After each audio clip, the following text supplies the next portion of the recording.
ध्यान व्यक्ति को स्थूल से सूक्ष्म की ओर ले जाता है। ध्यान स्थूल से सूक्ष्म की ओर जाने वाली यात्रा है।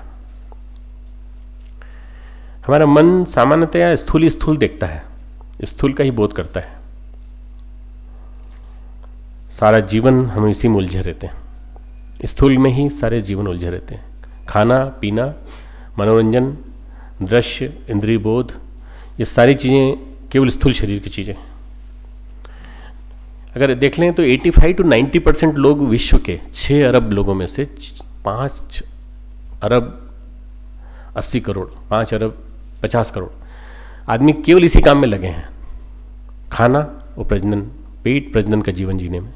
तो स्थूल की यात्रा है, हम जीवन भर इसी में उलझे रहते हैं। मनोविज्ञान के बारे में कहा जाता था पहले कि साइक शब्द सोल से आया है। पहले साइक शब्द की जो ग्रीक वर्ड है सोल से जुड़ा हुआ माना जाता था, आत्मा। साइकोलॉजी, उसके बाद साइकोलॉजी ऑफ माइंड हो गई, फिर कहने लगे नहीं आत्मा नहीं, मन का विज्ञान मनोविज्ञान है। इसके बाद आगे बिहेवियरल साइंस, व्यवहार विज्ञान आ गया। व्यवहार किसका? मन का व्यवहार कोई होता है, शरीर का व्यवहार होता है। तो मन, आत्मा से मन की यात्रा हुई, मन से शरीर की यात्रा हुई, बिहेवियर आ गया। साइकोलॉजी की यात्रा आत्मा, मन और व्यवहार, आत्मा मन और शरीर, एक क्रमिक यात्रा हुई। आत्मा से चालू हुआ था, मन पे आया, मन से शरीर पे आया। लेकिन कोई भी व्यवहार किसी भी विचार या मोटिवेशन के बिना संभव नहीं है। कोई भी व्यवहार, कोई भी बिहेवियर, अच्छा या बुरा,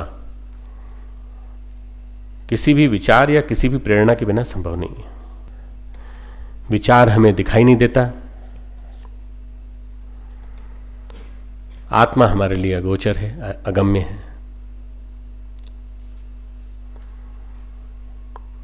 साइकोलॉजी हमें सूक्ष्म से स्थूल की ओर ले जाती है, तो स्पिरिचुअलिटी हमें स्थूल से सूक्ष्म की ओर ले जाती है।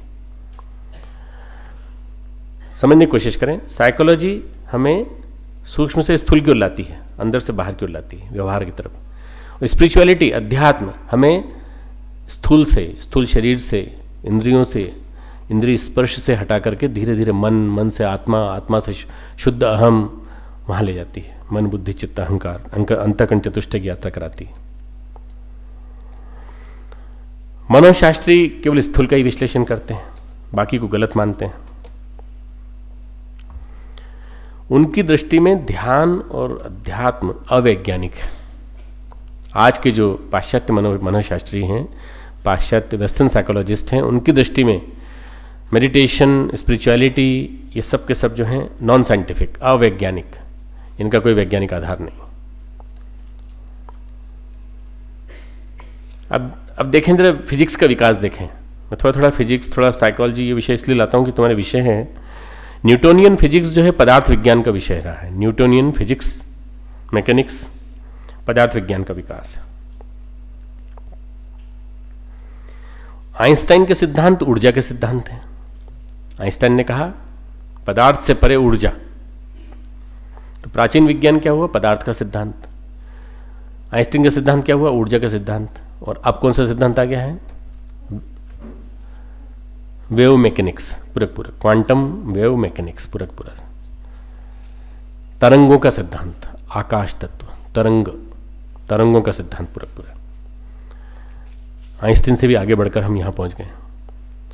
समझदार मानते हैं कि आज का विज्ञान पुराने विज्ञान का ऊंचा आयाम है।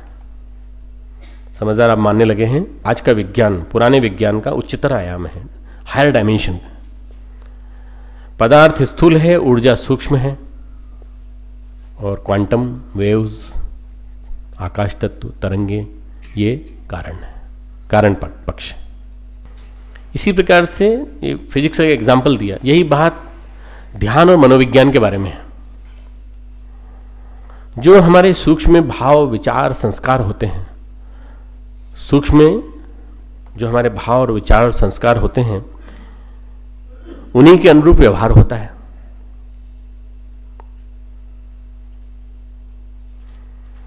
जैसे कहा जाता है ना, ऊर्जा समाप्त नहीं होती। पदार्थ ही ऊर्जा है, ऊर्जा ही पदार्थ है।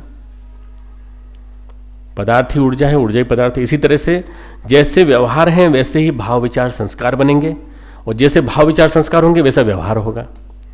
बहुत दिनों तक आप अच्छा व्यवहार करते चलें तो आपके व्यवहार करते करते आपके संस्कार ऐसे बन जाते हैं कि बढ़िया बन जाते हैं।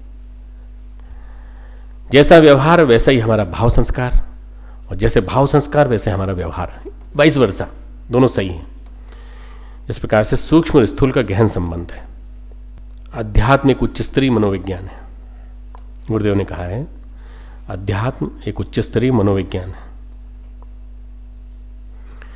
स्थूल को यदि हम ग्रेजुअली रिफाइन करते जाएं, परिष्कृत करते जाएं, स्थूल को हम परिष्कृत करना आरंभ कर दें तो क्रमिक रूप से सूक्ष्म को पा जाएंगे, हम लोग सूक्ष्म तक पहुंच जाएंगे। क्रमशः स्थूल को संवारते संवारते हम सूक्ष्म को पा जाएंगे। यदि सूक्ष्म को साध लें, यदि हमारी पेट सूक्ष्म तक है तो स्थूल समर्था दिखाई पड़ेगा। देखा होगा आपने कि जिसका सूक्ष्म शरीर जागृत है उसका स्थूल शरीर भी, स्थूल जगत भी बहुत अच्छा होता है, बहुत बढ़िया। भाव जगत की बात नहीं कर रहा हूं मैं, अभी स्थूल सूक्ष्म का संबंध बता रहा हूं। भावनाओं की जगत में जाने के बाद फिर स्थूल उपेक्षित हो जाता है, क्योंकि सूक्ष्म और कारण के बीच में चलने लगता है संवाद। ध्यान की यात्रा पंच भौतिक जगत से पंच तन्मात्राओं के जगत की ओर ले जाती है। ध्यान की यात्रा हमें पंच भौतिक जगत से पंच तन्मात्राओं के जगत की ओर ले जाती है। ये एक बहुत महत्वपूर्ण यात्रा है, पंच तन्मात्रा। जब हम प्रगाढ़ ध्यान में जाते हैं, जब हम ध्यान की प्रगाढ़ता की स्थिति में जाते हैं, तो पहले मन भौतिक जगत से अटका होने के कारण प्रभावित करता है। हमारा मन किस में अटका हुआ है? भौतिक जगत में। भौतिक जगत में रह रहे हैं, भौतिक जगत प्रभावित करेगा, तो वो प्रभावित करता है। मन न लगना, ध्यान में मन न लगना, बेचैनी, नींद न आना, नींद आना, बार बार आना, चींटी काटना, उठने का मन होना, जरा उठ के कुछ काम कर लेते हैं। ये जो बात है तब तक रहेगी जब तक कि स्थूल टिका हुआ है, स्थूल में हम विचरण कर रहे हैं। स्थूल से पीछा छोड़िए, जैसे जैसे हम सूक्ष्म होते जाते हैं स्थिरता एकाग्रता आती जाती है। जैसे जैसे हम स्थूल से सूक्ष्म की ओर जाने लगते हैं स्थिरता एकाग्रता आने लगती है। शरीर बोध हमारा समाप्त हो जाता है, शरीर बोध हमारा समाप्त हो जाता है। तुलसीदास जी ने भरत की तपश्चर्या पर लिखा है। भरत बहुत बड़े तपस्वी थे और भरत ने तपस्या जब की तो उनकी तपस्या पर तुलसीदास जी ने रामायण में लिखा है, बिसरी देह तपहि मनु लागा, बिसरी देह तपहि मनु लागा, नित नव चरण उपज अनुरागा। बिसरी देह, बिसरी देह ने देह बिसर गई, शरीर भूल गए, तपहि तप में, मनु मन लागा लगने लगा, शरीर भूल गया, अपने आप स्मृत होता चला गया, तप में मन लगने लगा। नित्य नव चरण उपज अनुरागा, नित्य आराध्य के प्रति प्रेम बढ़ता चला गया, आराध्य के चरणों में मन लगता चला गया। नित्य नव चरण उपज अनुरागा। जैसे जैसे शरीर भूलता जाता है वैसे वैसे मन आराध्य के प्रति प्रेम निरंतर बढ़ता चला जाता है। अब ध्यान अगर होने लगा गहराई में तो शरीर के किसी अंग में दर्द होता है तो उसकी याद भी नहीं आएगी आपको। स्थूल शरीर की स्थिति में तो याद आती थी बार बार कि शरीर में दर्द होता है, पीठ में दर्द होता है। मन की विकृति हमें देह की याद कराती है, विकृति का परिष्कार देह का भान भुला देता है। मन की विकृति हमें देह की याद कराती है, शरीर की याद कराती है। कभी यूं करने का मन करता है, बार बार ऐसे ही इस तरह करने का मन करता है, या कुछ दर्द हो रहा है, फिर थोड़ा सा यूं करने का मन करता है, फिर थोड़ी देर बैठे हैं, फिर उसके बाद फिर ऐसे बैठ जाते हैं। अब ये इसका मतलब ये कि